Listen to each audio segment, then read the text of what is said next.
Now we will discuss the last method of asexual reproduction, that is by spore formation. Means asexual reproduction spore formation এর মাধ্যমে কিভাবে asexual reproduction হচ্ছে।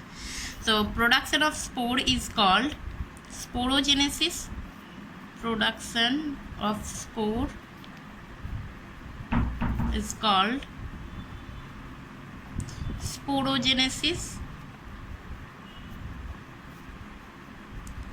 or sporulation.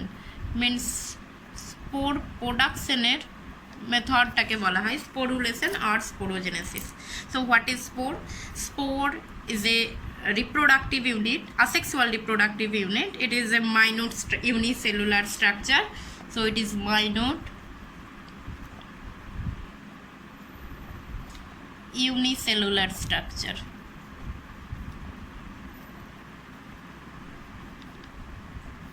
So spore mainly ছোট ক্ষুদ্রাকৃতির হবে এবং unicellular এককোষী এক ধরনের গঠন, যেটা রিপ্রোডাক্টিভ ইউনিট হিসাবে কাজ করছে, আসেক্সুয়াল রিপ্রোডাক্টিভ ইউনিট হিসাবে কাজ করছে। অ্যান্ড রিপ্রোডাক্টিভ ইউনিট হিসাবে কাজ করছে মানে it is capable of give rising new individual. অর্থাৎ স্পোরটা মেনলি প্যারেন্টাল বডিতে তৈরি হচ্ছে এবং প্যারেন্টাল বডিতে তৈরি হয়ে এটা যখন কোনো সাবস্ট্রেটামের উপরে পড়ছে, ফেভারেবল কন্ডিশন পাচ্ছে, তখন একটা সম্পূর্ণ একটা নতুন অপত্য সৃষ্টি করছে। একটা সিঙ্গেল একটা স্পোর সম্পূর্ণ একটা নতুন অপত্য সৃষ্টি করতে পারবে। So it is a specialized structure, so specialized reproductive unit of asexual reproduction. Okay, and a spores কাদের ক্ষেত্রে রিপ্রোডাক্টিভ ইউনিট হিসেবে কাজ করে না? Mainly spores act as reproductive unit in algae, fungi, bryophyta and some ferns. অর্থাৎ এই বিভিন্ন ধরনের যে শৈবাল, ছত্রাক, ব্রায়োফাইটা এবং কিছু কিছু ফার্ন জাতীয় উদ্ভিদ অর্থাৎ টেরিডোফাইটা, এদের ক্ষেত্রে স্পোরগুলো বা রেণুগুলো রিপ্রোডাক্টিভ ইউনিট হিসাবে কাজ করছে, জনন একক হিসাবে কাজ করছে। সো বিভিন্ন ধরনের অ্যালগি বলো বা বিভিন্ন ধরনের ফাঙ্গাস বলো, এদের ক্ষেত্রে বিভিন্ন রকমের স্পোর দেখতে পাওয়া যায়। সো এখানে আমরা কয়েকটা স্পোর সম্পর্কে আলোচনা করব। সো ফার্স্ট আমরা আলোচনা করছি স্পোর ফাউন্ড ইন অ্যালগি, অর্থাৎ অ্যালগিতে কী কী ধরনের স্পোর পাওয়া যায়, কী কী রকম স্পোর পাওয়া যায় সেইগুলো আমরা আলোচনা করব। সো ফার্স্ট হচ্ছে আসছি জু স্পোর। সো প্রথম অ্যালগিতে যে স্পোর দেখতে পাওয়া যায়, যে মেন সবথেকে বেশি যে স্পোরটা দেখতে পাওয়া যায় সেটা হচ্ছে zoospore. So zoospores কাকে বলবো না, ক্যারেক্টারটা হচ্ছে it is a spherical type of motile spores found in zoosporangium. মানে এটার গঠন স্ফেরিক্যাল মিনস একটু সামান্য ওভাল টাইপের, ডিম্বাকৃতির মতো একটু গঠন বা রাউন্ড শেপেডও হয় অনেক সময়। And of motile spore. So what is motile? Motile means it is capable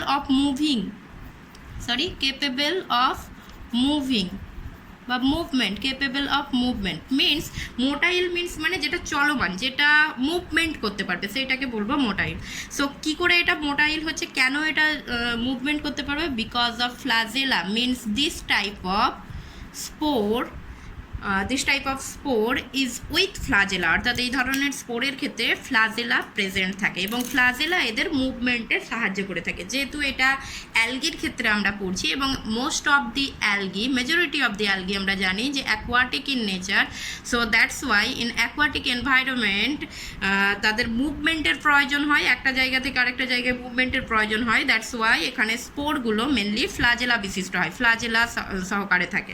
and এটা কোথায় পাওয়া যাচ্ছে বললাম না? Found in zoosporangium means zoospores is formed in a sac like structure that is called zoosporangium. So এখানে আমরা দেখাচ্ছি এটা হচ্ছে জু স্পোরাঞ্জিয়াম, অর্থাৎ এইটা যেটা দেখানো হচ্ছে এটা হচ্ছে zoosporangium. So it is a sac like structure, একটা থলির মতো একটা স্ট্রাকচার যেটাকে জু স্পোরাঞ্জিয়াম বলছি। এটা সিঙ্গুলার নাম্বারে জু স্পোরাঞ্জিয়াম হয়, প্লুরাল নাম্বার যদি বলি আমরা তাহলে জু স্পোরাঞ্জিয়া। সো জু স্পোরাঞ্জিয়াম আর জু স্পোরাঞ্জিয়ার মধ্যে তৈরি হচ্ছে এই যে ভিতরে যেগুলো দেখানো হচ্ছে এগুলো হচ্ছে জু স্পোর্স। অ্যান্ড একটা সিঙ্গেল জু স্পোর যদি আমরা দেখাই তাহলে it is a single zoospore. So it is a oval shaped or spherical in structure. Flagella, এইটা একটা ফ্লাজেলা অ্যান্ড এটা একটা ফ্লাজেলা, দুটো ফ্লাজেলা এখানে দেখানো হয়েছে। সো এই ফ্লাজেলাটা এখানে দুটো যে ফ্লাজেলা দেখানো হয়েছে সেই দুটো ফ্লাজেলা, একটা ফ্লাজেলা আমরা দেখাচ্ছি এই ফ্লাজেলাটা without any hair like projection, without any hair like projection, hair like projection, without any hair like projection. So এখানে কোনো এই ফ্লাজেলাটার গায়ে সারফেসে কোনো হচ্ছে সূক্ষ্ম সূক্ষ্ম কিছু রোম লাইক কিছু দেখা যাচ্ছে না। এই ধরনের ফ্লাজেলাকে বলা হয় whiplash flagella. So it is whiplash flagella. So it is whiplash flagella. And এই ফ্ল্যাজেলাটা যেটা দেখানো হচ্ছে, এই ফ্ল্যাজেলার গায়ে হেয়ার লাইক কিছু প্রজেকশন দেখানো হয়েছে, এটা হচ্ছে tinsel flagella. So it is tin cell flagella. So whiplash flagella and tin cell flagella. So প্রথম ক্যারেক্টারটা আমরা কি বলছিলাম, it is a spherical type of motile spore. So oval shaped, motile means which flagella, দুটো flagella আছে, একটা whiplash flagella and tin cell flagella found in zoosporangium means একটা sac like স্ট্রাকচারের মধ্যে তৈরি হয়েছে. So এটা হচ্ছে zoosporangium and they are naked. Naked means that is without cell wall, means this type of zoospores are without any cell wall. So এখানে simply কোনো cell ওয়াল দেখানো হয়নি, এটা হচ্ছে সিম্পল সেল, ওভাল শেপের একটা সেল, এখানে কোনো সেল ওয়াল নেই. So without any cell wall zoospores present থাকছে. অ্যান্ড এখানে মনে রাখতে হবে it is formed in favourable condition. So যখন অনুকূল পরিবেশ হয় তখন এই ধরনের স্পোর তৈরি হয়. সো এটা ফেভারেবল কন্ডিশনে তৈরি হচ্ছে. কোথায় দেখতে পাবো এরকম? সো মেজরিটি অফ অ্যালগির ক্ষেত্রে কিন্তু জুস্পোর দেখতে পাওয়া যায়. তার মধ্যেই আমরা একটা এক্সাম্পল দিচ্ছি, সেই এক্সাম্পলটা হচ্ছে chlamydomonas unicellular green algae. Chlamydomonas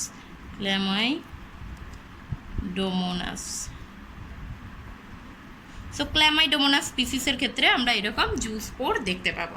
okay, moving to next spore of algae, that is aplanospore. And অ্যাপ্লানোস্পোরকে যদি আমরা ভাঙি তাহলে এখানে তিনটে জিনিস পাবো, a plus plano plus spore. And a কথাটা আমরা আগে বলেছিলাম, এই কথাটা বায়োলজিতে ইউজ হয় lack of or no means no, present নেই এইরকম কিছু, ডিভয়েড অফ ল্যাক অফ, তার ক্ষেত্রে এই কথাটা ইউজ করা হয়. অ্যান্ড প্ল্যানো কথাটা এসেছে wandering. Plano means wandering means চলমান বা ভ্রমণরত. And spore means spore. So aplanospore means যেই স্পোরের কোনো ওয়ান্ডারিং অর্থাৎ মুভমেন্ট ক্যাপাবিলিটি থাকবে না. অর্থাৎ aplanospore means spores that are not able to moving. So movement করতে পারবে না, সেটাকে বলা হচ্ছে অ্যাপ্লানোস্পোর. কেন মুভমেন্ট করতে পারবে না? That because they have no flagella. So প্রথম ক্যারেক্টারই এর হবে ইট ইজ নন মোটাইল, মানে চলমান নয়, যেটা জুস্পোরের সঙ্গে যদি আমরা কম্পেয়ার করি তাহলে জুস্পোরের ক্ষেত্রে আমরা বলেছিলাম it is A motile spore, but aplanospore is a non motile spore. So এখানে এরা হচ্ছে মুভমেন্ট করতে পারে না, দ্যাট বিকজ অফ এরা উইদাউট এনি ফ্লাজেলা. এখানে কিন্তু কোনো ফ্লাজেলা থাকবে না, without any flagella. So again আমরা অ্যালগির ক্ষেত্রে এখানে স্পোর পড়ছি, আর আমরা জানি অ্যালগি হচ্ছে অ্যাকোয়াটিক ইন নেচার. সো এই ক্ষেত্রে এই স্পোরগুলোকে মুভমেন্ট করার জন্য they depend or they rely on water current, mainly জলস্রোতের উপর তারা নির্ভর করে এক স্থান থেকে অপর স্থানে মুভমেন্টের জন্য, কেননা তাদের কোনো ফ্লাজেলা নেই. নেক্সট ক্যারেক্টার কি? It is thick walled. So জুস্পোরের ক্ষেত্রে যদি আমরা কম্পেয়ার করি, zoospore is without any cell wall, সেখানে কোনো সেল ওয়াল ছিল না, বাট অ্যাপ্লানোস্পোরের ক্ষেত্রে এখানে হচ্ছে থিক ওয়াল্ড হবে, অর্থাৎ ওয়ালটা এখানে পুরু হবে.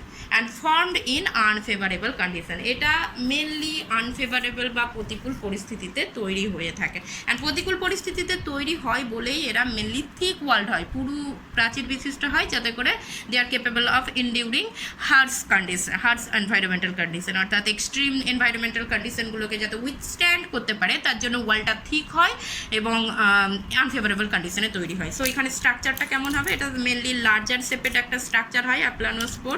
অ্যান্ড অ্যাপ্লানোস্পোরের ক্ষেত্রে স্ট্রাকচার হচ্ছে এরকম ধরনের লার্জ, মেনলি রাউন্ড শেপেড হয়. অ্যান্ড একটা পুরু সেল ওয়াল থাকবে এখানে. সো পুরু সেল ওয়াল রয়েছে, মিডিলে নিউক্লিয়াস রয়েছে. সো এটা হচ্ছে একটা অ্যাপ্লানোস্পোরের ক্ষেত্রে আমরা দেখাচ্ছি. So large cell, thick cell wall and a large shape aplanospore. So aplanospore কোথায় দেখতে পাবো? অ্যাজ ফর এক্সাম্পল এখানে হচ্ছে again chlamydomonas or ulothrix species, vaucheria species etcetera, এদের ক্ষেত্রে অর্থাৎ মেনলি গ্রিন অ্যালগি যেগুলো রয়েছে সেই সমস্ত গ্রিন অ্যালগিগুলোর ক্ষেত্রে অ্যাপ্লানোস্পোর দেখতে পাওয়া যায়. নেক্সট আমরা আসছি হিপনোস্পোরের ক্ষেত্রে. সো হিপনোস্পোর হচ্ছে it is also non motile, means এখানেও কোনো ফ্লাজেলা থাকবে না. So non motile in nature and extremely thick walled. So অ্যাপ্লানোস্পোরের ক্ষেত্রে আমরা বলেছিলাম it is thick walled, but এখানে হিপনোস্পোরের ক্ষেত্রে এটা আরও বেশি থিক ওয়াল্ড হবে, অর্থাৎ অ্যাপ্লানোস্পোরের থেকেও এটা বেশি থিক ওয়াল্ড হবে. সো একই রিজন হচ্ছে একই, যে they are formed in unfavourable condition. So in unfavour they are formed they are formed in unfavorable condition